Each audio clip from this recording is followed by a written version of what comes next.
ऐन सणासुदीच्या तोंडावर साखर महागली आहे। काही जिल्ह्यांमध्ये साखर प्रति किलो 80 रुपयांवर पोहोचली आहे।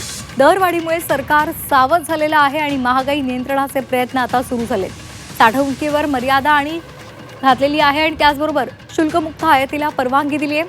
साखरेचे दर नियंत्रणात ठेवण्यासाठी आता सरकारने हा मोठा निर्णय घेतलाय। साखरेपाठोपाठ गुळाच्या दराचाही भडका उडालेला आहे। गुळ सुद्धा 100 पार गेलेला आहे। ऐन सणासुदीच्या तोंडावर साखर महागले। साखर प्रति किलो 80 रुपयांवर पोहोचलेली आहे। या दरवाढीमुळे आता केंद्र सरकार सावध झालंय। महागाई नियंत्रणाचे प्रयत्न सुरू केलेले आहेत। केंद्राने साखर साठ्यावर नियंत्रण आणलेलं आहे। तसंच दशकभरानंतर साखरेच्या शुल्कमुक्त आयातीला परवानगी दिली आहे। घाऊक व्यापाऱ्यांना 10 टनापेक्षा अधिक साखरेचा साठा करता येणार नाही।